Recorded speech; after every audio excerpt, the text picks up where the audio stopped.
الرحيم ولكل أمة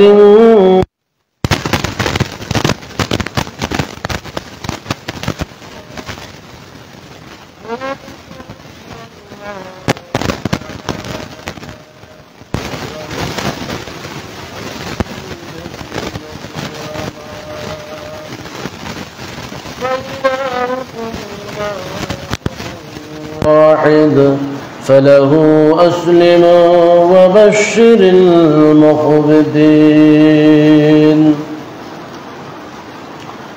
وقال تعالى في موضع آخر فصل لربك وانحر.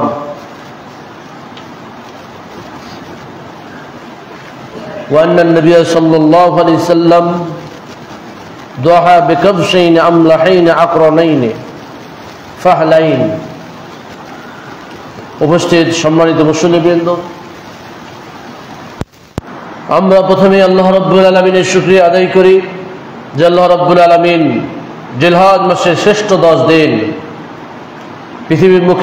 পৃথিবীর বুকে যে দিনগুলো আছে, দিনগুলোর মধ্যে এই শ্রেষ্ঠ 10 দিনের মধ্যে অন্যতম দিনে আমরা জুমার মসজিদে আসার সুযোগ পেয়েছি। আল্লাহ রাব্বুল আলামিন আমাদের তৌফিক দিয়েছেন, এজন্য আমরা তার শুকরিয়া আদায় করি আলহামদুলিল্লাহ রাব্বিল আলামিন। অতঃপর দরুদ ও সালাম বর্ষিত হোক বিশ্ব মানবতার মুক্তির দূত সাইয়্যিদুল মুরসালিন জনাব মুহাম্মদুর রাসূলুল্লাহ সাল্লাল্লাহু আলাইহি সাল্লামের প্রতি, যে রাসূল এই শ্রেষ্ঠ 10 দিনের করণীয় সম্পর্কে দিক নির্দেশনা দিয়েছেন, যিনি বিশেষ করে ঈদের দিনে কি করতে হবে, ঈদের দিনে করণীয় কি সম্পর্কে আমাদের দিক নির্দেশনা দিয়ে এই দিনটিকে কিভাবে আনন্দময় করা যায়, কিভাবে পরিবার আত্মীয় স্বজন নিয়ে এই দিনে আনন্দ উপভোগ করার মাধ্যমে আল্লাহর নৈকট্য অর্জন করা যায়, সেই ব্যাপারে দিক নির্দেশনা দিয়েছেন। এই জন্য আমরা তার প্রতি দরুদ প্রেরণ করি। আল্লাহুম্মা সাল্লি আলা মুহাম্মাদ ওয়া আলা আলি মুহাম্মাদ সাল্লাল্লাহু আলাইহি ওয়াসাল্লাম। সম্মানিত উপস্থিতি, আল্লাহ রাব্বুল আলামিন এই জিলহজ মাসের প্রথম 10 দিনকে শ্রেষ্ঠত্ব দান করেছেন। সেই শ্রেষ্ঠত্বের কথা রাসূল সাল্লাল্লাহু আলাইহি সাল্লাম বলেছেন।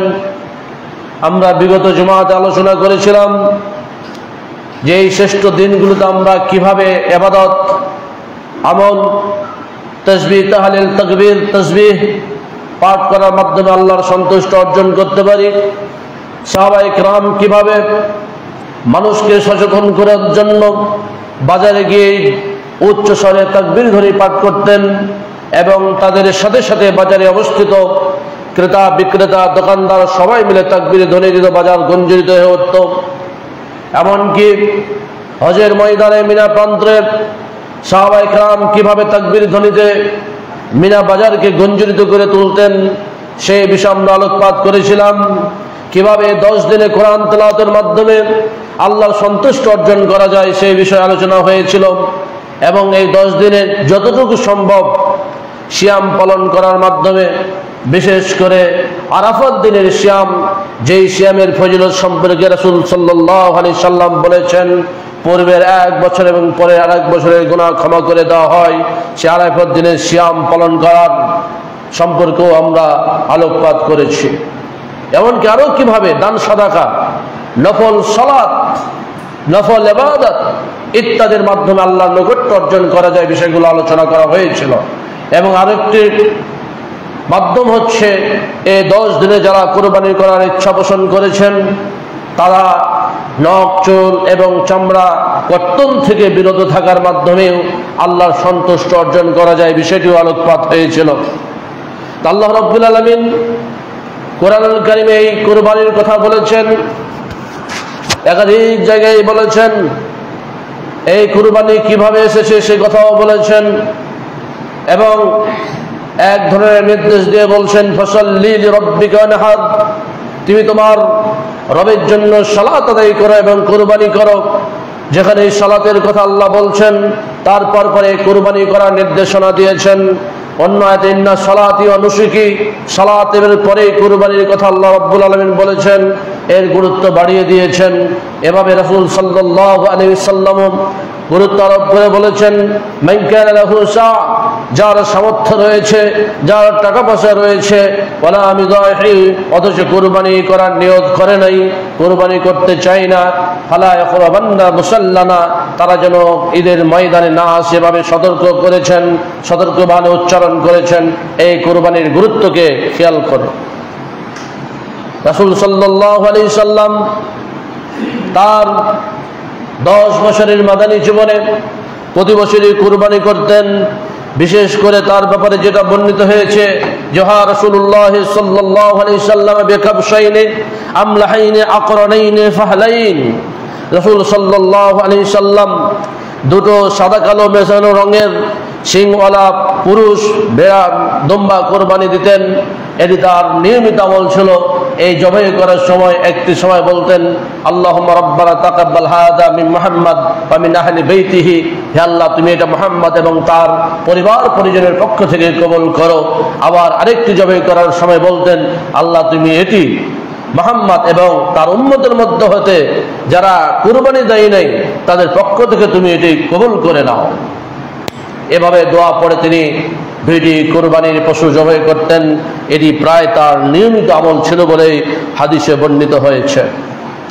সম্মানিত উপস্থিতি, এই 10 দিনে আমাদের যেমন নফল ইবাদত, নফল সালাত, নফল সিয়াম, তাকবীর, তাহলিল, দান, সাদাকা, কোরআন তেলাওয়াত ইত্যাদির মাধ্যমে সন্তুষ্টি অর্জন করার চেষ্টা করতে হবে। বিশেষ করে কুরবানির দিন থেকে, যেহেতু এটা হচ্ছে বিশেষ দিন এবং মুসলমানদের অন্যতম আনন্দের দিন। কুরবানি হচ্ছে মুসলমানদের অন্যতম শিয়ার, যার মাধ্যমে চেনা যায় এরা মুসলমান। এই শিয়ার প্রদর্শন করার কথা বলা হয়েছে। কুরবানি করার সময় যেমন নিয়তের বিশুদ্ধতা থাকতে হবে, তেমনি এই কুরবানিকে আবার গোপনে ঘরের ভিতরে নয় বরং প্রকাশ্যে করার নির্দেশনা দেওয়া হয়েছে। রাসূল করিম সাল্লাল্লাহু আলাইহি সাল্লামের যুগে, সাহাবায়ে কেরামের যুগে এই কুরবানি ঈদের ময়দানেই করা হতো। ম্যাক্সিমাম ক্ষেত্রে মাঠে হাঁকিয়ে নিয়ে যাওয়া হতো, একটা করা হলো আরেকটা করা হতো। এতে যেমন মানুষের সুবিধা আছে, তেমনি এখানে একজন আরেকজনকে সহযোগিতা করার সুযোগ থাকে। এজন্য সাহাবায়ে কেরাম অনেক অংশের ক্ষেত্রে এগুলো বাইরে নিয়ে গিয়ে কুরবানি করতেন। আমাদের জানার প্রয়োজন হচ্ছে, বিশেষ করে কুরবানির দিন আমরা কিভাবে অতিবাহিত করব, কুরবানির দিনে কোন কোন আমলগুলো করব, তাহলে আমাদের কুরবানির বিষয়টি গ্রহণযোগ্য হবে এবং আমরা ঈদের যে আনন্দ, সে আনন্দকে উপভোগ করতে পারব। প্রথম কাজ হচ্ছে ঈদের দিনের জন্য আমাদের একটি সুন্দর পোশাক, পরিষ্কার পরিচ্ছন্ন পোশাক নির্বাচন করতে হবে। জুমার দিনে যেমন আমরা চেষ্টা করি, তেমনি ঈদের দিনে বছরে একদিন আমাদের চেষ্টা করতে হবে আপনার সামর্থ্যের মধ্যে যে পোশাকটি কিনেছেন বা আছে, বা যে পোশাকটি ভালো আছে, সেটিকে অন্তত পরিষ্কার পরিচ্ছন্ন করে সুগন্ধি মেখে পোশাকটি পরিধান করার চেষ্টা করতে হবে। হযরত আব্দুল্লাহ বিন উমর রাদিয়াল্লাহু তাআলা আনহু বলছেন, আখাযা উমর জুব্বাতাম মিন ইস্তিবরাকিন তুরাউ ফি সুকে ফাখাযাহা ফাতা বিহা রাসূলুল্লাহ সাল্লাল্লাহু আলাইহি সাল্লাম।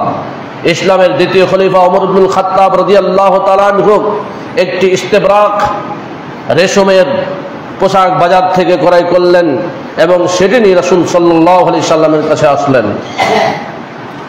আসার পরে বললেন, ইয়া রাসূলুল্লাহ ইবতা হাযিহি তাজাম্মাল বিহা লিল ঈদ ওয়াল উফুদ, হে আল্লাহর নবী আপনি এটা কিনে নেন, আপনি এটা পড়বেন, ঈদের দিনে পড়বেন এবং যখন আপনার কাছে বিদেশ থেকে প্রতিনিধিরা আসবে, রাষ্ট্রদূতেরা আসবে, আপনি একটা তালি লাগা পাঞ্জাবি পরে থাকবেন, কালিযুক্ত জুব্বা পরে থাকবেন। এটা আপনার আত্মসম্মান বোধে লাগবে। আপনি এই সুন্দর পোশাকটি পরবেন ঈদের দিনে এবং আপনার কাছে যখন প্রতিনিধি দল আসবে, এটা আপনার জন্য ভালো হবে। আপনি এটি ক্রয় করুন, এটি কিনে নেন। রাসূল সাল্লাল্লাহু আলাইহি সাল্লাম পোশাকটির প্রতি কোনো নতুন পোশাক পরার ব্যাপারে কোনো আপত্তি জানালেন না, তবে আপত্তি জানালেন যে ইন্নামা হাযিহি লিবাসুন মান লা খালাকা লাহু, আর এটা তো রেশমের কাপড়, এটা তো তারাই পরে যাদের পরকালে কোনো অংশ নেই, পরকালে তাদের কোনো সওয়াব নেই। পুরুষদের জন্য আপনারা জানেন, পুরুষদের জন্য যেমন স্বর্ণ ব্যবহার করা হারাম, তেমনি রেশমের কাপড়, রেশমের পাঞ্জাবি, পায়জামা ইত্যাদি পরাও হারাম। এজন্য রাসূল সাল্লাল্লাহু আলাইহি সাল্লাম বললেন, হে ওমর, ইন্নামা হাযিহি লিবাসুন, হে ওমর, তুমি নতুন পোশাক পরতে বলছো, এখানে আপত্তি নেই, তবে আপত্তিটা হচ্ছে ইন্নামা হাযিহি লিবাসুন, এটা তো রেশমের কাপড়, এমন একটি পোশাক মাল্লা খালাকা লাহু, যার পরকালে কোনো অংশই থাকবে না, কোনো সওয়াব থাকবে না, তাদের জন্য তো এটা। সুতরাং অন্য একটা পোশাক ক্রয় করার ব্যবস্থা করা হয়। অন্য একটা হাদিসের মধ্যে এসেছে, ইবনে ওমর রাদিয়াল্লাহু তাআলা আনহু কানা ইয়ালবাসু আহসানা সিয়াবিহি ফিল ইদাইন, দুই ঈদের দিনে তিনি তার যে সুন্দর পোশাকটি ছিল, এই সুন্দর পোশাকটি পরিধান করতেন। এর থেকে বোঝা যায় সাহাবায়ে কেরাম রাসূল সাল্লাল্লাহু আলাইহি সাল্লাম থেকে সাহাবায়ে কেরাম, তাবিঈনে ইদাম, সালাফগণ সবাই ঈদের দিনে একটি সুন্দর পরিষ্কার পরিচ্ছন্ন পোশাক পরিধান করার চেষ্টা করতেন। যার যেমন সামর্থ্য আছে সে তার সামর্থ্য অনুযায়ী নতুন হতে হবে এমন বাধ্যবাধকতা নেই, একটু সুন্দর হতে হবে, পরিষ্কার পরিচ্ছন্ন হতে হবে, এটাই মৌলিক কথা।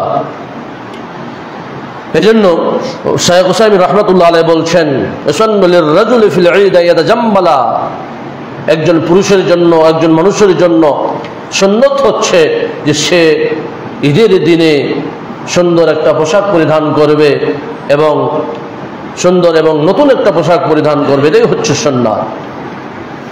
সম্মানিত উপস্থিতি, এরপরে ঈদের সালাত যত দ্রুত সম্ভব, বিশেষ করে ঈদুল আজহার সালাত যত সকাল সম্ভব, সূর্য ওঠার পরে, একেবারে সূর্য ওঠার পরেই নয়, যেটা নিষেধ আছে সালাত আদায় করতে, অর্থাৎ যত সকাল সম্ভব ঈদের সালাত আদায় করার চেষ্টা করতে হবে। হযরত আব্দুল্লাহ বিন বুসর রাদিয়াল্লাহু তাআলা আনহু বলছেন, আন্নাহু খারাজা মা'আন নাসি ইয়াওমা ফিতরিন আও বিল আযহা, এই সাহাবী ঈদুল ফিতর অথবা ঈদুল আজহার দিন ঈদের সালাত আদায় করার জন্য ঈদের ময়দানে গেলেন। যাওয়ার পরে দেখছেন ইমাম সাহেব সালাতে বিলম্ব করছেন। ফাআনকারা ইফতাআল ইমাম, তিনি ইমামের বিলম্ব করাকে তিনি অস্বীকার করলেন, পছন্দ করলেন এবং বললেন, ইন্না কুন্না লাকাদ ফারাগনা সাআতানা হাযিহি ওয়া যালিকা হিনা তাসবিহ, এই সময় আমরা রাসূল সাল্লাল্লাহু আলাইহি সাল্লামের যুগে যখন সালাত আদায় করতাম, ঈদের সালাত, আপনারা যে এখনো বিলম্ব করেছেন, এর পূর্বে আমরা অলরেডি আদায় করে ফেলতাম। আল্লাহ রাসূলের যুগে যে সময় ইমাম অপেক্ষা করছেন সাহাবায়ে কেরামের যুগে, উনি বলছেন আমরা আল্লাহ রাসূলের যুগে যখন ঈদের সালাত আদায় করতাম, ইতিপূর্বে আমরা আদায় করে ফেলতাম। ওয়াযালিকা হিনা তাসবিহ, যখন মানুষ সাধারণত তাসবিহ বলতে ইশরাকের সালাতকে বোঝানো হয়েছে, ইশরাক তথা জোহর সালাতকে বোঝানো হয়েছে, যখন সূর্য ওঠার পরে 15-20 মিনিট, আধা ঘন্টা পরে যে সালাত আদায় করা হয়, সে সালাতকে ইশরাকের সালাত বলা হয়। এই সালাতের পরেই তারা ঈদের সালাত আদায় করে ফেলতেন। এই কুরবানির দিনে রাসূল সাল্লাল্লাহু আলাইহি সাল্লাম কি করতেন? তিনি যেটা বলছেন, ইন্না আউওয়ালা মা নাবদাউ ফি ইয়াউমিনা হাযা আন নুসাল্লিয়া, নবী সাল্লাল্লাহু আলাইহি সাল্লাম বলছেন, এই দিনে সর্বপ্রথম যে কাজটা আমরা করব সেটি হচ্ছে সালাত আদায় করা। তাহলে দিনের প্রথম কাজ কি হবে? সালাত আদায় করা। আমরা কি করি? কে মাঠে যায়, কেউ গরু চড়াতে যায়, কেউ ঘাস কাটতে যায়, মানে যার যেমন প্রফেশন আছে। অথচ রাসূল সাল্লাল্লাহু আলাইহি সাল্লাম বলছেন যে ইন্না আউওয়ালা মা নাবদাউ ফি ইয়াউমিনা হাযা, ইয়াউমিনা হাযা বলতে ঈদের দিনে আমাদের প্রথম কাজ হবে সালাত আদায় করা। কিসের সালাত? ঈদের সালাত আদায় করা। ইন্না আউওয়ালা মা নাবদাউ ফি ইয়াউমিনা হাযা আন নুসাল্লি, আমরা সালাত আদায় করব। সুম্মা নারজা ফানানহারা, এরপর আমরা ঈদের ময়দান থেকে ফিরে এসে কুরবানি করব। দ্বিতীয় কাজ হচ্ছে কুরবানি করা। প্রথম কাজ হবে সালাত আদায় করা, দ্বিতীয় কাজ হবে কুরবানি করা। ফামান ফাআলা যালিকা ফাকাদ আসাবা সুন্নাতানা, আল্লাহর নবী বললেন, যে ব্যক্তি এই পদ্ধতি অনুসরণ করবে সে আমাদের সুন্নাতের অনুসারী বলে গণ্য হবে। যে ব্যক্তি এই পদ্ধতি অবলম্বন করবে, ফাকাদ আসাবা সুন্নাতানা, সে আমাদের সুন্নাতের অনুসারী হিসেবেই গণ্য হবে। ওমান নাহারা কাবলা সালাত, আর যে ব্যক্তি সালাতের পূর্বেই কুরবানি করে ফেলবে, ফাইন্নামা হুয়া লাহমুন, সেটা হবে গোশত, কাদ্দামাহু লিআহলিহি, সে তার পরিবারের জন্য আগেই গোশত করে ফেলেছে, যে কুরবানির গোশত হিসাবে গণ্য হবে না। লাইসা মিনান নুসুকি বিশাইইন, কুরবানি হিসাবে এর কোনো অংশই থাকবে না, কুরবানিই হবে না। এই কথা যখন রাসূল সাল্লাল্লাহু আলাইহি সাল্লাম বললেন, আনসারী একজন লোক আবু বুরদা ইবনে নিয়ার রাদিয়াল্লাহু তাআলা দাঁড়িয়ে গেলেন, দাঁড়িয়ে গিয়ে বলছেন, ইয়া রাসূলুল্লাহ যাবাহাত, আমি তো জবাই করেই ফেলেছি, আমি তো কুরবানি করেই ফেলেছি, ফজরের সালাত আদায় করে আমি কুরবানি করে ফেলেছি। যাবাহাত ওয়া ইনদি জাযাতান খায়রুন মিন মুসিন্না, তবে এই 1 বছরের ছাগল অপেক্ষা আমার কাছে একটি ভেড়া, 6 মাসের ভেড়া এর থেকে স্বাস্থ্যবান, এর থেকে তরুতাজা রয়েছে। আল্লাহ নবী বললেন, ফাকাল ইজআলহু মাকানাহু, তুমি তার স্থানে এই ভেড়াটি কুরবানি করে দাও। তাহলে কুরবানি কত গুরুত্বপূর্ণ একটি ইবাদত। আল্লাহ রাসূল একটা পশু জবাই করে ফেলেছেন, নিয়ত ছিল না, ভেড়া জবাই করে কুরবানি দেওয়ার নিয়ত সাহাবীর ছিল না, কিন্তু তিনি যে ভুল করেছেন, ঈদের সালাতের আগেই কুরবানি করে ফেলেছেন। এই জন্য রাসূল সাল্লাল্লাহু আলাইহি সাল্লাম বলছেন, তুমি এখন নিয়ত করে এখন এই পশুকে কুরবানি করে দাও। ইজআলহু ওয়ালান তুওয়াফিয়া আও তাজজি আন আহাদিন বাদাকা। এরপরে ঈদের সালাত আদায় করতে আমরা যখন যেতে হবে, আমাদের সর্বোচ্চ চেষ্টা করতে হবে হেঁটে যাওয়া। একান্তই যদি বাধ্যবাধকতা না থাকে যে আপনাকে মোটরসাইকেলে যেতে হবে, আপনাকে ভ্যানে চড়ে যেতে হবে, তাহলে আপনি হেঁটে যাবেন, প্রয়োজনে লাঠি ধরে যান, তবে হেঁটে যান। কারণ রাসূল সাল্লাল্লাহু আলাইহি সাল্লামের সুন্নাত হচ্ছে ঈদের ময়দানের দিকে হেঁটে যাওয়া। আবু হুরায়রা রাদিয়াল্লাহু তাআলা বর্ণনা করছেন এই লম্বা হাদিস। তারপরে তিনি বলছেন, রাসূল সাল্লাল্লাহু আলাইহি সাল্লাম বলেছেন, ইযা নুদিয়া বিস-সালাত ফাতুহা ওয়া আনতুম তামশুন, যখন তোমাদেরকে সালাতের জন্য আহ্বান করা হয়, সেটা ফরজ সালাত হতে পারে, সেটা জুমার সালাত হতে পারে, ওয়া আনতুম তামশুনা, তোমরা পায়ে হেঁটে যাচ্ছ, ওয়া আলাইকুমুস সাকিনা, তোমাদের জন্য করণীয় হচ্ছে তোমরা ধীরস্থিরভাবে যাবে। ফামা আদরাকতুম ফাসাল্লু, তোমরা যা কিছু সালাতের যে অংশটুকু পাবে সেটুকু ইমামের সাথে আদায় করবে, আর যেটুকু ফওত হয়ে যাবে, ছুটে যাবে, সেটুকু পরে দাঁড়িয়ে আদায় করে নেবে। আলী রাদিয়াল্লাহু তাআলা আনহু বলছেন, মিনাস সুন্নাত আন তাখরুজ আলাল ঈদ মাশিয়ান, রাসূল সাল্লাল্লাহু আলাইহি সাল্লামের সুন্নাত হচ্ছে যে একজন মুসল্লি ঈদের ময়দানে যাবে হেঁটে, পায়ে হেঁটে। মাশিয়ান মানেই হলো পায়ে হেঁটে যাবে। ওয়া আনতা কুল্লা শাইয়ান ক্বাবলা আন তাখরুজা, ঈদুল ফিতরের কথা বলা হচ্ছে, ঈদুল ফিতরের কথা বলা হচ্ছে, ওয়া আনতা কুল্লা শাইয়ান ক্বাবলা আন তাখরুজা, যখন তুমি ঈদের সালাতের জন্য বের হয়ে যাবা, কিছু খেয়ে বের হবে। অন্যদিকে যদি ঈদুল আজহা হয়, রাসূল সাল্লাল্লাহু আলাইহি সাল্লামের সাহাবায়ে কেরাম বর্ণনা করছেন, রাসূল সাল্লাল্লাহু আলাইহি সাল্লাম ঈদুল আজহাতে কিছু না খেয়ে বের হতেন। মানে রাত্রে যে খাবার খেয়েছেন, এটাকে অনেকে আবার সিয়াম পালন বলে, রোজা ধরা বলে, তা রোজা নয়। রাসূলের সুন্নাত হচ্ছে কি, যে রাসূল সাল্লাল্লাহু আলাইহি সাল্লাম ঈদুল আজহার দিন কিছু না খেয়ে, এত সকালে কি খাবেন, রুটি বানানো হয় নাই, খাদ্য তৈরি করা হয় নাই, তিনি না খেয়ে ঈদের ময়দানে বের হয়ে যেতেন। ঈদের ময়দানে বের হয়ে ঈদের সালাত আদায় করে এসে কুরবানির পশু জবাই করতেন। কুরবানির গোশত হলে সে গোশত দিয়ে সকালের খাবারের সূচনা করতেন, সকালের খাবার খেতেন কুরবানির গোশত দিয়ে। আর আমরা 9টায় 10টায়, এমনকি ঈদের সালাতে জামাত হয় 9টায় 10টায়, এত দেরিতে হয়ে যায়। এত দেরিতে হলে সুন্নাত পালন করা সম্ভব হবে না, যদিও জায়েজ।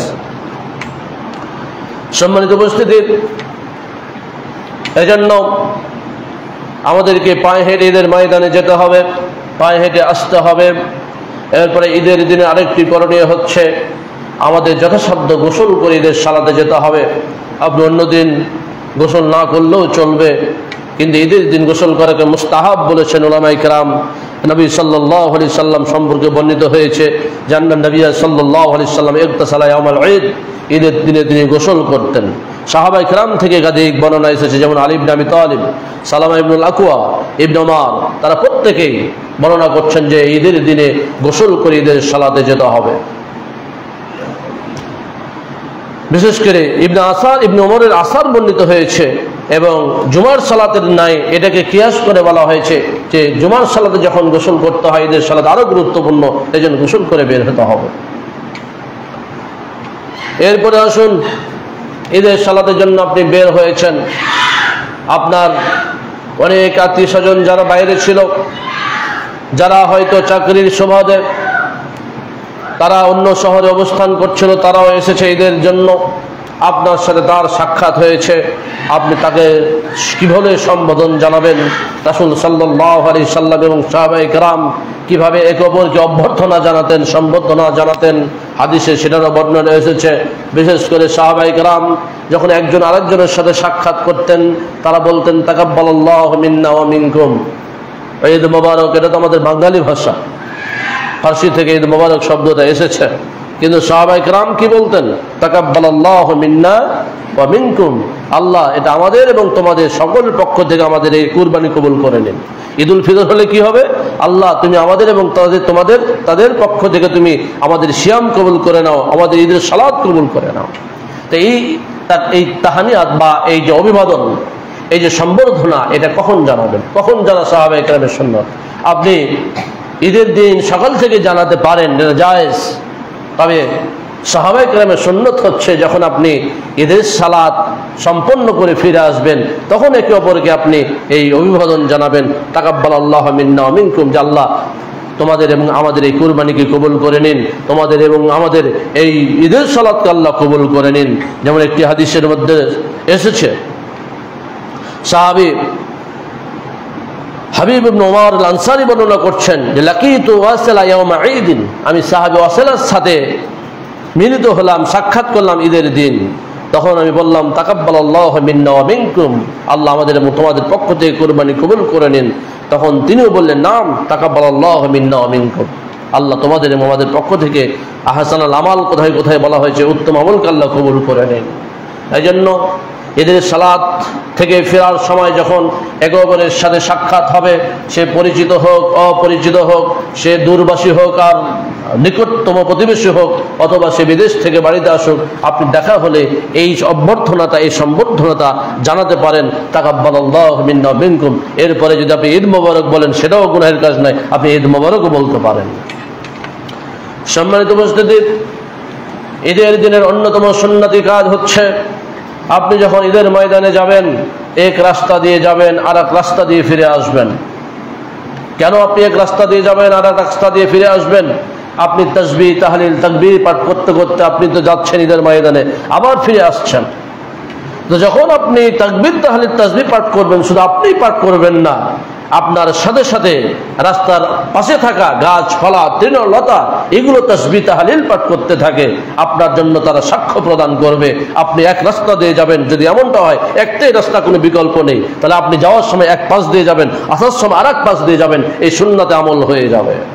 হযরত জাবের রাদিয়াল্লাহু তাআলা আনহু বলছেন যে কানা নবী সাল্লাল্লাহু আলাইহি সাল্লাম ইযা কানা ইয়াওম ঈদ, ঈদের দিনে রাসূল সাল্লাল্লাহু আলাইহি সাল্লাম খালাফাত তরিকা, তিনি রাস্তা পরিবর্তন করতেন। এটা রাসূলের সুন্নাত ছিল, সাহাবায়ে কেরামের সুন্নাত ছিল যে আমাদেরকে রাস্তা পরিবর্তন করতে হবে। সম্মানিত উপস্থিতি, রাসূল সাল্লাল্লাহু আলাইহি সাল্লাম নিয়মিতভাবে এরপরে যখন আপনি ফিরে আসবেন ঈদের সালাত আদায় করে ফিরে আসার পরে প্রথম যে কাজটি করতে হবে সেটি হবে আপনি কুরবানির পশু জবাই করবেন।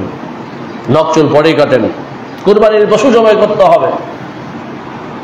হযরত আবু সাঈদ খুদরি রাদিয়াল্লাহু তাআলা বর্ণনা করছেন, কানা রাসূলুল্লাহ সাল্লাল্লাহু আলাইহি সাল্লাম ইদাইহি বিকাবসাইন আকরানা ফাহিল ইয়ানদুরু ফি সাওয়াদিন ওয়া ইয়াকুলু ফি সাওয়াদিন ওয়া ইয়ামশি ফি সাওয়াদিন। রাসূল সাল্লাল্লাহু আলাইহি সাল্লাম দুম্বা দ্বারা কুরবানি করতেন। কেমন? সিংওয়ালা। কি করতেন? পুরুষ পশু দ্বারা কুরবানি করতেন, যদিও নারী পশু হলেও অসুবিধা নেই, যদি ছাগল ছাগি হয় তাতে দোষ নেই, কিন্তু রাসূল সাল্লাল্লাহু আলাইহি সাল্লাম পুরুষদের করতেন। কোনো কোনো বর্ণনা খাসির কথাও বলা হয়েছে, অনেকে আবার খাসিকে ত্রুটিযুক্ত মনে করেন, না, এটা ত্রুটিযুক্ত নয়, আপনি খাসি দিয়েও কোরবানি করতে পারেন। ইয়ানজুরু ফি সাওয়াদিন, এমন ছাগল দিয়ে করতেন যে পাকা তো কালো চোখ দিয়ে, তার মানে হলো তার মুখমণ্ডলের জায়গাটা কালো ছিল, তার পায়ের জায়গাটা পাটা কালো ছিল, তার সামনে হাতটা কালো ছিল, এই জন্য বলা হয়েছে ইয়াকুলু ফি সাওয়াদিন ওয়া ইয়ামশি ফি সাওয়াদিন। যখন হাঁটতো কালো দিয়ে হাঁটতো, যখন খেত তখন কালো দিয়ে খেত, যখন দেখতো তখন কালো দিয়ে দেখতো, অর্থাৎ এই অংশগুলো ওই দুম্বাটির কালো ছিল। আরেকটি বর্ণনায় এসেছে, আনাস ইবনে মালিক রাদিয়াল্লাহু তাআলা আনহু বর্ণনা করছেন, কানা ইউদাইহি বিকাবশাইন, রাসূল সাল্লাল্লাহু আলাইহি সাল্লাম দুইটি দুম্বা দিয়ে কুরবানি করতেন। আনাস বলছেন যে আনা উদাইহি বিকাবসাইনি, আমি রাসূলের সুন্নাত অনুসরণ করে আমিও দুটো দুম্ব দিয়ে কুরবানি করতাম। এগুলো সুন্নাতের অনুসরণ। আরেকটি বর্ণনা এসেছে আমলাহাইন আকরাদাইনি, রাসূল সাল্লাল্লাহু আলাইহি সাল্লাম দুইটি দুম্বা দিয়ে কুরবানি করতেন, দুইটি সাদা কালো শিংওয়ালা, এবং তিনি বিসমিল্লাহ পড়তেন, তাকবীর দিতেন। ওয়ালাকাদ রাইতুহু ইয়াযবাহু বিয়াদিহি ওয়াদান কাদামাহু আলা সিফাহিহিমা। আল্লাহ রাসূল একটা ছাগল বা দুম্বা জবাই করার জন্য অন্যের সহযোগিতার প্রয়োজন হতো না।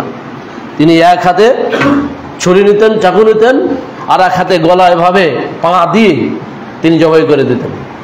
আল্লাহ তাদের শক্তি দিয়েছিলেন, তাদের একটু কৌশলের ব্যাপার আছে, হিকমতের ব্যাপার আছে, তারা পারতেন, একা একা জবাই করে ফেলতেন।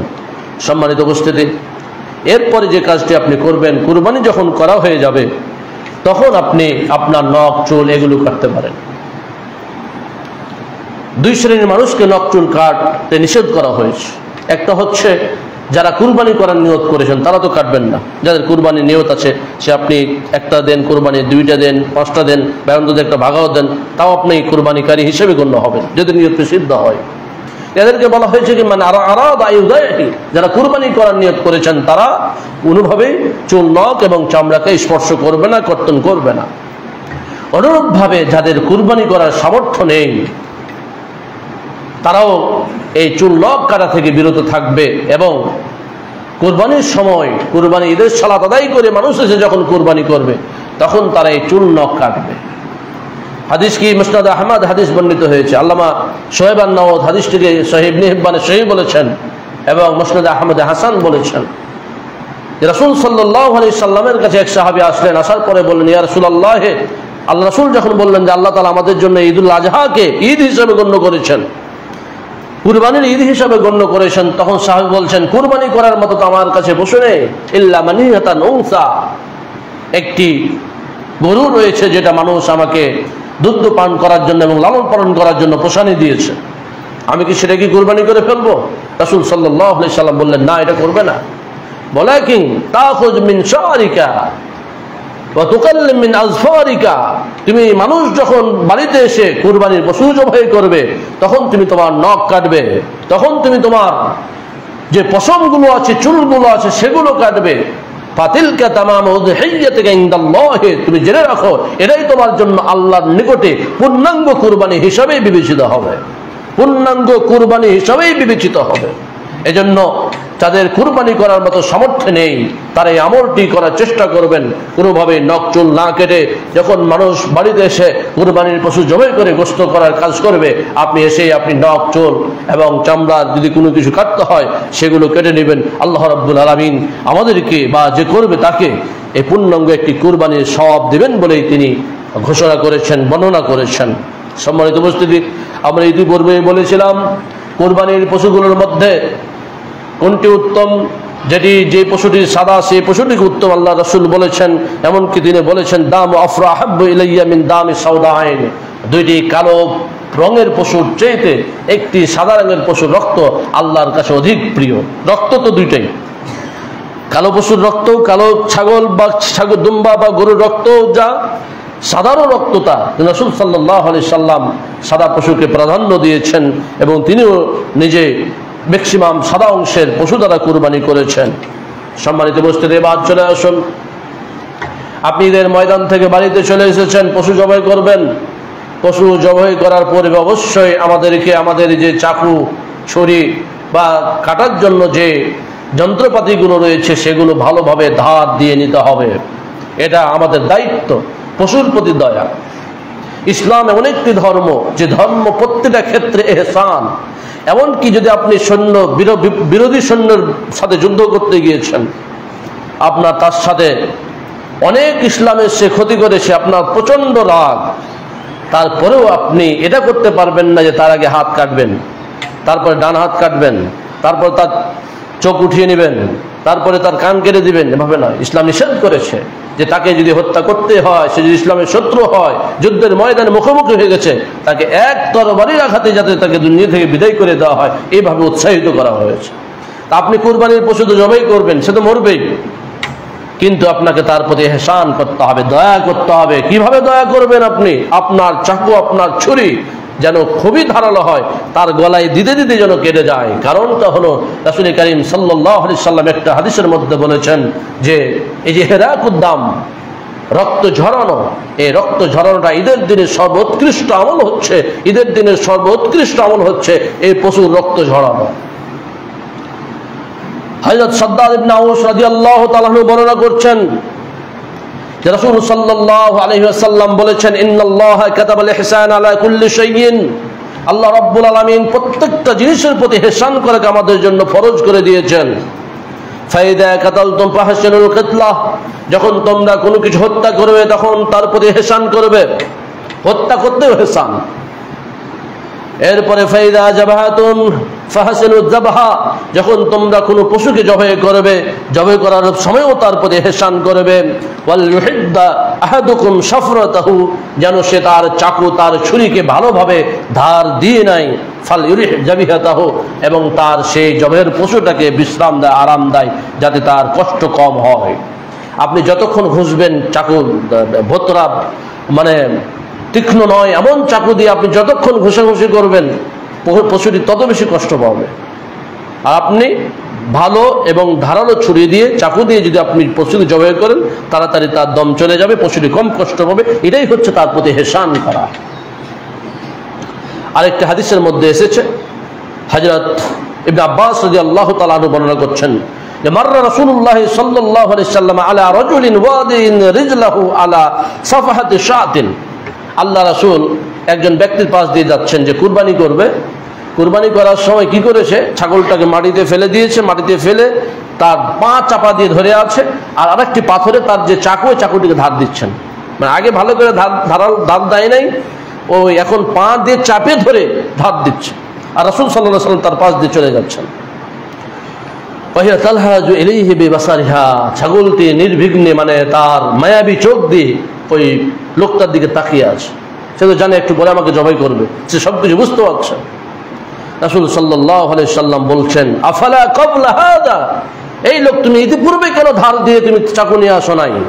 আর তুরিদু আন তুমিতাহা মাইতাতান, তুমি ওকে দুইবার হত্যা করতে চাও, একবার এখন হত্যা করছো দেখে দেখে, আরেকবার তুমি জবাই করে হত্যা করবা। এটা করা যাবে না। তুমি আগে তোমার চাকু, তোমার ছুরি, তোমার হাসিয়া যা লাগে ভালো করে ধারালো ধার দিয়ে নিয়ে এসো, তুমি প্রস্তুতি নিয়ে এসে প্রস্তুত হও। আরেকটা হাদিসের মধ্যে এসেছে, আব্দুল্লাহ ইবনে ওমর রাদিয়াল্লাহু তাআলা আনহু বর্ণনা করছেন যে আমার রাসূলুল্লাহ সাল্লাল্লাহু আলাইহি ওয়াসাল্লাম বিহাদ্দিশ শিফার ওয়া আন তুওয়ারি আনিল বাহাইম, রাসূল সাল্লাল্লাহু আলাইহি সাল্লাম আমাদেরকে নির্দেশ দিতেন যে তোমরা ভালোভাবে তোমাদের এই চাকুকে ধার দিয়ে নাও। এবং তিনি এও নির্দেশ দিতেন যে একটা ছাগল বা একটা দুম্বা বা একটা গরু জবাই করার সময় আরেকটা গরু বা দুম্বাকে তার সামনে দাঁড় করিয়ে রাখবে না, দাঁড় করিয়ে রাখতে নিষেধ করেছেন। কেন নিষেধ করেছেন? কারণ একজন মানুষ যদি আরেকজন মানুষকে জবাই করতে দেখে তার কেমন কষ্ট হবে। একটা ছাগলের তো একটা জীবন আছে, একটা দুম্বার একটা জীবন আছে, একটা গরুরও জীবন আছে। রাসূল সাল্লাল্লাহু আলাইহি সাল্লাম নিষেধ করছেন, যখন একটি গরু জবাই করা হবে তখন তোমরা আরেকটি গরুকে তার সামনে দাঁড় করে রাখবে না, বরং আড়াল করে রাখবে। একে জবাই করা হয়ে যাবে, একে সরিয়ে দিবে, আরেকটা নিয়ে কষ্ট হবে না। আরেকটা হাদিসের মধ্যে এসেছে, একজন লোক আল্লাহ রাসূলকে বলছেন, ইয়া রাসূলুল্লাহ ইন্নী লা আযবাহু শাআতা ওয়া আনা আরহামুহা, আমি যখন কোনো পশু জবাই করব তখন তার প্রতি কিভাবে দয়া করব। অথবা তিনি বলছেন, আমি পশু জবাই করার সময় কিভাবে আমার পশুর প্রতি দয়া করতে পারি, ইহসান করতে পারি। রাসূল সাল্লাল্লাহু আলাইহি সাল্লাম বললেন, ওয়াশাতু ইন রাহিমতাহা রাহিমাকাল্লাহ, যদি তুমি একটি ছাগল জবাই করার সময় তার প্রতি দয়া করো, স্নেহ করো, মায়া প্রদর্শন করো, তাহলে আল্লাহ তোমার প্রতি দয়া দেখাবেন, রহম করবেন। তো আল্লাহর দয়া পেতে হলে আপনি যখন ছাগল দুম্বা জবাই করবেন আপনাকে সচেতন হতে হবে, সতর্ক হতে হবে, চাকু ছুরি অবশ্যই ভালোভাবে ধার দিয়ে নিয়ে প্রস্তুত হয়ে আসতে হবে। এমনকি কুরবানির পশু বাদই দিলাম, আপনি যদি এমনি সময় যে আপনি মুরগি জবাই করেন, আরও ছোট প্রাণী যেগুলো আছে জবাই করেন, সে সময় কিন্তু তার প্রতি দয়া করতে হবে এবং নষ্ট করা যাবে না। একটা হাদিসের মধ্যে এসেছে, রাসূল সাল্লাল্লাহু আলাইহি সাল্লাম বলছেন, মান কাতালা উসফুরান, যে ব্যক্তি একটা চড়ুই পাখিকে হত্যা করলো, ফামা ফাওকাহা বিগাইরি হাক্কিহা, অন্যায়ভাবে তার থেকে বড় হতে পারে, আল্লাহ রাব্বুল আলামিন কিয়ামতের দিন তাকে এই হত্যা সম্পর্কে জিজ্ঞেস করবেন। আল্লাহ রাসূলকে জিজ্ঞেস করা হলো, হে আল্লাহর নবী, ওমা হাক্কুহা, তার হক কি? একটা পশুকে আমি হত্যা করলাম, ওই হত্যা করার সময় তার হক আছে, অধিকার আছে, তার আবার অধিকার কি? আল্লাহ রাসূল বললেন, আই ইয়াজবাহাহা ফায়াকুলাহা, তার হক হচ্ছে তুমি যখন জবাই করবে, পশুটাকে হত্যা না করে জবাই করবে এবং জবাইকৃত প্রাণীকে তুমি খেয়ে নিবে। ওয়ালা ইয়াক্তু রাসাহা ফায়ারমি বিহা, তার মাথাকে বিচ্ছিন্ন করে দিবে না এবং সেটাকে ফেলে দিবে না, এটাই হচ্ছে তার হক। সম্মানিত উপস্থিতি, এরপরে চলে আসুন কুরবানির গোশত কিভাবে বন্টন করবেন। কুরবানির গোশত বন্টন করার ব্যাপারে আল্লাহ রাব্বুল আলামিন বলছেন, ফাকুলু মিনহা ওয়াতিমুল বাঈসাল ফাকির, যে তোমরা এই কুরবানির গোশত নিজেরা খাও, অসহায়, দরিদ্র এবং প্রতিবেশী এদেরকেও খাওয়াও। কেউ চাইতে পারে, কেউ চাইতে পারে না, এই দুই ধরনের মিসকিনকে তোমরা খাওয়াও। এর ভিত্তিতে ইবনে আব্বাস থেকে কিছু বর্ণনা এসেছে যে রাসূল সাল্লাল্লাহু আলাইহি সাল্লাম যে কাজটা করতেন, তিনি এই কুরবানির গোশতের 1/3 পরিবারকে খাওয়াতেন, আর 1/3 প্রতিবেশী অসহায় দরিদ্রদেরকে খাওয়াতেন। ওয়ায়াতাসাদ্দাকু আলা শুয়ালি বিসুলুস, আর 1/3 যারা চেয়ে বেড়ায় ফকির মিসকিন এদেরকে খাওয়াতেন। একটা হলো ফকির মিসকিন, একটা হলো প্রতিবেশী, আর একটা হলো নিজে খাওয়া। এই বর্ণনা পাওয়া যায়, যদিও আল্লামা নাসিরুদ্দিন আলবানী রাহমাতুল্লাহ আলাইহি বলছেন এর সনদ সম্পর্কে আমার জানা নেই। তবে গোশত বন্টন হতো রাসূলের যুগে, এ কথা বর্ণিত হয়েছে। যেমন আলী রাদিয়াল্লাহু তাআলা আনহু বলছেন, আমারানি নবী সাল্লাল্লাহু আলাইহি ওয়াসাল্লাম আন আকুমা আলা বুতনিহি, আল্লাহ রাসূল আমাকে দায়িত্ব দিলেন আমি যেন তার উটকে জবাই করে এবং ওয়ানুকাসসিমা লুহুমাহা, এবং যেন তার গোশতগুলোকে বন্টন করে দিই, তার চামড়াকে যেন বন্টন করে দিই, এবং তার সাথে আরো যেগুলো সংশ্লিষ্ট জিন, পোশাকাদি এবং ব্যবহার্য জিনিসপত্র সেগুলোকে যেন বন্টন করে দিই। ওয়ালা উতিয়া ফি জাযারাতিহা মিনহা শাইয়ান, এবং যেন এই গোশত করার জন্য যদি কেউ সহযোগিতা করে তাকে যেন সহযোগিতার কারণে কোনো গোশত না দিই। এই বিষয়টা মনে রাখতে হবে। আপনার কাছে হয়তো কেউ সহযোগিতা করলো আপনার কুরবানি করতে, আপনি কুরবানির গোশত দিলেন মজুরি হিসাবে, এটা দেওয়া যাবে না। আপনি মজুরি দেবেন টাকা দিয়ে, কুরবানির গোশত দিয়ে কোনোভাবেই মজুরি দেওয়া যাবে না। এই কথা রাসূল সাল্লাল্লাহু আলাইহি সাল্লাম ভালোভাবে কঠিনভাবে নিষেধ করেছেন। আপনি কুরবানি করবেন, কেউ সহযোগিতা করতে পারে, সে যদি দরিদ্র হয়, অসহায় হয়, দরিদ্র হিসাবে দেবেন। কিন্তু সে যে আপনাকে কুরবানি করে দিয়েছেন এজন্য আপনি গোশত দেবেন, গোশত দেওয়া যাবে না। আপনি তাকে মজুরি হিসেবে টাকা দিবেন, পয়সা দিবেন, চাল দিবেন, ধান দিবেন, যা ইচ্ছা দেন, কিন্তু কুরবানির গোশত দেওয়া যাবে না। হ্যাঁ, যদি সে দরিদ্র হয়, দরিদ্র হিসেবে আপনি কিছু গোশত দিয়ে দিতে পারেন। সম্মানিত উপস্থিতি, রাসূল সাল্লাল্লাহু আলাইহি সাল্লামের যুগে প্রথম যুগে গোশত 3 দিনের বেশি রাখতে নিষেধ করা হয়েছিল। এটার প্রেক্ষাপট ছিল। পরবর্তীতে এই প্রেক্ষাপট উঠে গেলে এই নির্দেশনা উঠে যায়। একটা হাদিসের মধ্যে এসেছে, কুনতু নাহাইতুকুম আন লুহুমিল আদাহি ফাওকা সালাসিন, আমি তোমাদেরকে নিষেধ করেছিলাম যে 3 দিনের বেশি গোশত তোমরা বাড়িতে কেউ রাখবে না। রাসূল বললেন সেটাই আদেশ হয়ে গেল, সেটাই হুকুম হয়ে গেল। লিয়াতাসিদুত তাওলি আলা মান লা তাওলা লাহু, যাতে যাদের সামর্থ্য রয়েছে তাদের এই গোশত দ্বারা, যাদের সামর্থ্য নেই তাদের জন্য খাদ্যের ব্যবস্থা হয়ে যায়, প্রশস্ততা হয়ে যায়। ফাকুলু মা বাদা লাকুম ওয়াদাখিরু, এখন সে প্রেক্ষাপট নেই, সুতরাং তোমরা এখন খাও যতদিন চাও এবং জমা রাখো। কোন কোন বর্ণনা আছে মিন জিলহিজ্জা ইলাল জিলহিজ্জা, কেউ যদি মনে করে যে আমার কুরবানির পশু অনেক বড় জবাই করেছি, কুরবানির গোশত মানুষকেও দিয়েছি, এরপর অনেক থেকে যাচ্ছে, ফ্রিজে রেখে 1 জিলহজ থেকে আর 1 জিলহজ পর্যন্ত রেখে দেবো, রেখে দিতে পারে, খেতে পারে। এটা ইসলাম নির্দেশনা দিয়েছে। আমরা তো এখন ফ্রিজ হয়েছে, রাসূলের যুগে কিভাবে মানুষ রাখতো আল্লাহ আলাম। সে সময় 1 বছর গোশত তারা সংরক্ষণ করতো, একবার জিলহজ থেকে আর 1 জিলহজ পর্যন্ত কেউ চাইলে রাখতে পারে, তবে অবশ্যই অসহায়, দরিদ্র এদের হক আদায় করার পরে। সম্মানিত উপস্থিতি, রাসূল সাল্লাল্লাহু আলাইহি সাল্লামের কাছে এই নির্দেশনা 3 দিনের বেশি গোশত খাওয়া যাবে না, এই নির্দেশনা আসার প্রেক্ষাপট ছিল। যেমন আয়েশা রাদিয়াল্লাহু তাআলা বলছেন, দাফা আহলু আবিয়াতিন মিন আহলিল বাদিয়াতি হিজরাতুল আজহা, এই ঈদুল আজহার দিন একদল গ্রাম্য লোক আল্লাহ রাসূল সাল্লাল্লাহু আলাইহি সাল্লামের এলাকায় চলে আসলেন, যারা ইসলাম গ্রহণ করেছিল। এখন এদের তো আর খাবার নেই, খাদ্য নেই, পানিও নেই, কিছু নেই, এদেরকে সহযোগিতা করবে কারা? সাহাবায়ে কেরাম। আর সাহাবায়ে কেরামও তো এত বড় বড় লোক ছিলেন না যে তারা গরু কুরবানি দিবেন, উট কুরবানি দিবেন। প্রত্যেক সাহাবী, অধিকাংশ সাহাবী দরিদ্র ছিলেন।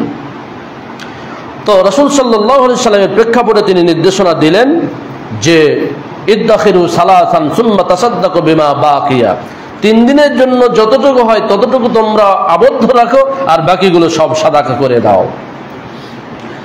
কানা বাদা যালিকা ক্বালু ইয়া রাসূলুল্লাহ ইন্নান নাস ইয়াত্তাখিযুনা আল-আসরিয়াতা মিন দাহায়াহুম, হে আল্লাহর রাসূল আপনি তো নিষেধ করেছেন, এজন্য সাহাবায়ে কেরাম এর চামড়া দিয়ে তারা পানপাত্র বানাচ্ছে এবং চর্বি থেকে অন্যান্য জিনিস বানাচ্ছে। তখন রাসূল সাল্লাল্লাহু আলাইহি সাল্লাম বললেন জমা দাকা ফাকালু নাহাইতা, হে আল্লাহর রাসূল আপনি তো নিষেধ করেছিলেন 3 দিনের বেশি গোশত খাওয়া যাবে না, এজন্য সাহাবায়ে কেরাম এই কাজ করছেন। তখন আল্লাহর রাসূল বলছেন ইন্নামা নাহাইতুকুম মিন আজলি দাফাতিল্লাতি দাফা, আরে ওই যে প্রতিনিধি দল এসেছিল ওই দল আসার কারণে আমি তোমাদেরকে 3 দিনের বেশি গোশত রাখতে নিষেধ করেছিলাম। ফাকুলু ওয়াদ্দাখিরু ওয়া তাসাদ্দাকু, এখন অসুবিধা নেই, তোমরা নিজেরা খাও, জমা রাখো এবং সাদাকা করো। এই হাদিসটাও কিন্তু 3টা বিষয় পাওয়া যাচ্ছে, একটা হচ্ছে তোমরা খাবে, জমা রাখবে এবং সাদাকা করবে। এরূপ আরো একাধিক বর্ণিত বা হাদিস বর্ণিত হয়েছে। সম্মানিত উপস্থিতি, আমাদেরকে কুরবানির গোশত আপনি যেমন নিজে খাবেন, প্রতিবেশী যারা দরিদ্র আছেন তাদেরকে দেবেন, ফকির মিসকিনকে দেবেন, আরও যে অপশনগুলো আছে সেগুলোতে দেবেন। এর চামড়া আপনি যদি কুরবানির অংশ হিসাবে ব্যবহার করতে চান ব্যবহার করতে পারেন। সাহাবায়ে কেরাম কেউ জায়নামাজ বানিয়ে নিতেন, কেউ বসার জন্য এই বানাতেন, কিন্তু একে বিক্রয় করা যাবে না, মানে বিক্রয় করে এর সম্পদ এর অর্থ ভোগ করা যাবে না। রাসূল সাল্লাল্লাহু আলাইহি সাল্লাম চামড়া বিক্রয় করতে নিষেধ করেছেন, কিন্তু এটাকে গোশতের অংশ হিসাবেই ধরা হয়েছে। এখন এই গোশতের দাম বেড়ে যাওয়ার কারণে অনেক দেশে এই চামড়াকে প্রসেস করে তারা রেখে দেয় এবং এই চামড়া পরবর্তীতে তারা নিজেরা গোশতের মতো করে খায়। তো রাসূল সাল্লাল্লাহু আলাইহি সাল্লাম যে কাজটি করতে নিষেধ করেছেন সেটি হচ্ছে যে মান বাজিলদা উযহিয়াতাহু ফালা উযহিয়াতা লাহু, কঠিনভাবে নির্দেশনা দিচ্ছেন যে ব্যক্তি তার কুরবানির চামড়া বিক্রয় করে দিল তার কুরবানিই হলো না। যে ব্যক্তি তার কুরবানির চামড়া বিক্রয় করে দিল তার কুরবানিই হলো না। এর অর্থ হচ্ছে আপনি কুরবানির চামড়া বিক্রয় করে এর অর্থটা নিজে ভোগ করতে পারবেন না। কাকে দিবেন? ফকির মিসকিনকে দিয়ে দিবেন। তাহলে আর কুরবানি হওয়া নিয়ে আপনার কোনো আর সন্দেহ থাকবে না। অর্থাৎ এই চামড়া যদি আপনি ব্যবহার করতে চান আপনি ব্যবহার করতে পারেন। আপনি যদি একে আগের যুগের মতো জুতা বানাতে চান বানাতে পারেন, পোশাক বানাতে চান বানাতে পারেন, জায়নামাজ বানাতে চান বানাতে পারেন, বসার জন্য আপনি পাটি বানাতে চান বানাতে পারেন, কিন্তু একে বিক্রয় করে এর অর্থ নিজে ভোগ করা যাবে না। আপনি তো বিক্রয় করবেন, এই চামড়া শিল্পকে ধ্বংস করে দেওয়া হয়েছে। বিগত 15 বছরে কত লক্ষ কোটি কোটি টাকার চামড়া নষ্ট হয়েছে, আপনারা দেখেছেন। আমাদের গ্রামেও আমরা দেখেছি চামড়া কেউ কিনে নেয়নি, 100 টাকা বিক্রি হয়েছে। এমনকি মানুষ চামড়াগুলোকে নিজে যে খাড়িতে ড্রেনে ফেলে দিয়ে আসছে, মাটিতে পুঁতে দিয়েছে, কেউ কিনতে আসে নাই। এই চামড়া শিল্পের উপরে বিগত সরকার নিষেধাজ্ঞা আরোপ করেছিল, যার ফলে এই চামড়া শিল্পকে বাংলাদেশে ধ্বংস করে দেওয়া হয়েছিল।